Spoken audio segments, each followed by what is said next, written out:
नमस्कार मित्रांनो, आज बुधवार दिनांक 20 मे 2026 मित्रांनो, आज राज्यामध्ये अक्षरशः पावसाने थैमान घातलेला आहे। आज राज्याच्या कोणकोणत्या भागामध्ये, गावांमध्ये, तालुक्यांमध्ये, जिल्ह्यांमध्ये पाऊस होणार आहे ते आपण या व्हिडिओमध्ये संपूर्ण आढावा घेणार आहोत मित्रांनो। तत्पूर्वी तुम्हाला विनंती आहे, तुम्ही व्हिडिओ पाहताय परंतु आपल्या चॅनलला सबस्क्राईब करत नाही, त्यामुळे तुम्ही आत्ताच आपल्या डिजिटल शेतकरी युट्यूब चॅनलला सबस्क्राईब करून घ्या। व्हिडिओला लाईक देखील नक्की करा। तुम्हाला काही शंका असतील, तुम्ही हा व्हिडिओ कोणत्या ठिकाणावरून पाहताय, तुमच्या भागामध्ये पाऊस झाला आहे का ते तुम्ही आपल्याला कमेंटमध्ये नक्की कळवा मित्रांनो। या ठिकाणी सुद्धा आपण पावसाचे अंदाज घेऊन येत राहू। तर मित्रांनो, आज आहे 20 मे 2026। आज जर आपण या ठिकाणी पाहिलं, पश्चिम महाराष्ट्रापासून पाहू मित्रांनो, या ठिकाणी सांगली, सातारा, कोल्हापूर, सोलापूर, पुणे या जिल्ह्यामध्ये मित्रांनो कालच्या तुलनेमध्ये आज पावसाचा जोर वाढलेला आहे। या ठिकाणी वादळी वाऱ्यासह मुसळधार स्वरूपाचा पाऊस आपल्याला पाहायला मिळतोय। कोल्हापूर व सांगली जिल्ह्यामध्ये आपण स्क्रीनवरती बघू शकताय, सांगली व आसपासच्या परिसरामध्ये मुसळधार स्वरूपाचा पाऊस आहे। तसेच कोल्हापूर जिल्ह्यामध्ये देखील मुसळधार स्वरूपाच्या पावसाची शक्यता पाहायला मिळते। कराड, विटा, वळूज, सातारा या ठिकाणी, पुणे, लोणंद, सासवड, वाई या संपूर्ण भागामध्ये मित्रांनो आज आपल्याला दुपारनंतर भाग बदलत मुसळधार स्वरूपाचा पाऊस पाहायला मिळतोय। या ठिकाणी चिपळूण, रत्नागिरी, रायगड, सिंधुदुर्ग या संपूर्ण कोकणपट्टीच्या भागामध्ये देखील दुपारनंतर व रात्री मुसळधार स्वरूपाचा पाऊस आज देखील आपल्याला पाहायला मिळत आहे मित्रांनो।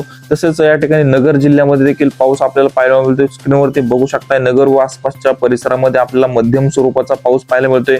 तसेच या ठिकाणी सोलापूर जिल्ह्यामध्ये देखील हवामान ढगाळ आहे, काही ठिकाणी मध्यम तर काही ठिकाणी जोरदार स्वरूपाचा पाऊस सोलापूर जिल्ह्यामध्ये देखील आपल्याला पाहायला मिळत आहे मित्रांनो। मराठवाड्यामध्ये देखील नांदेड, परभणी जिल्ह्यामध्ये देखील आपल्या मध्यम स्वरूपाच्या पावसाची तर काही ठिकाणी जोरदार स्वरूपाचा, अवकाळी स्वरूपाचा या ठिकाणी पाऊस पाहायला मिळतोय। छत्रपती संभाजीनगर, बीड, लातूर, धाराशिव तसेच केज, कळंब, चौसाळा या भागामध्ये देखील आपला हवामान ढगाळ पाहायला मिळते। तर या ठिकाणी स्थानिक वातावरण तयार होऊन काही भागामध्ये आपल्याला मध्यम स्वरूपाचा पाऊस देखील मराठवाड्यामध्ये पाहायला मिळतोय। एकंदरीत मराठवाड्याचा जर विचार केला मित्रांनो, मराठवाड्यामध्ये हवामान आपल्याला सध्या हवामान ढगाळ आहे, परंतु संपूर्णच भागामध्ये पाऊस नाही। तुरळक भागामध्ये स्थानिक वातावरण तयार होऊन मध्यम स्वरूपाचा पाऊस या ठिकाणी मराठवाड्यामध्ये पाहायला मिळतोय। परंतु पश्चिम महाराष्ट्रामध्ये सांगली, सातारा, कोल्हापूर, पुणे जिल्ह्यामध्ये सर्वत्रच आपल्याला मुसळधार स्वरूपाच्या पावसाची शक्यता पाहायला मिळते।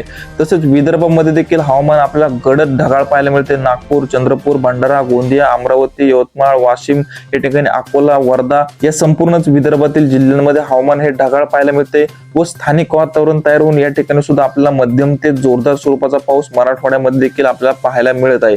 तसेच मित्रांनो, या ठिकाणी जळगाव, नंदुरबार, धुळे, मालेगाव, नाशिक या जिल्ह्यामध्ये देखील हवामान ढगाळ आहे, परंतु या ठिकाणी पावसाची शक्यता आपल्याला कमीच अजून तरी पाहायला मिळत आहे। एकंदरीत संपूर्ण महाराष्ट्राचा विचार केला तर मित्रांनो, आज मराठवाडा असेल, विदर्भ असेल व पश्चिम महाराष्ट्र असेल या तिन्ही विभागामध्ये आपल्याला जोरदार स्वरूपाचा, काही भागामध्ये मध्यम तर काही ठिकाणी तुरळक स्वरूपाचा, हलक्या स्वरूपाचा पाऊस पाहायला मिळतोय। परंतु पश्चिम महाराष्ट्र व कोकणपट्टी या भागामध्ये आपल्याला अक्षरशः मुसळधार स्वरूपाचा पाऊस हा पाहायला मिळत आहे। हवामानामध्ये मित्रांनो अचानक बदल होत असतात। आपण आपल्या डिजिटल शेतकरी युट्यूब चॅनलवरती पावसाचे नवनवीन व ताजे अपडेट घेऊन येत असतो, त्यामुळे तुम्ही आपल्या चॅनलला सबस्क्राईब करून ठेवा, व्हिडिओला लाईक नक्की करा। धन्यवाद।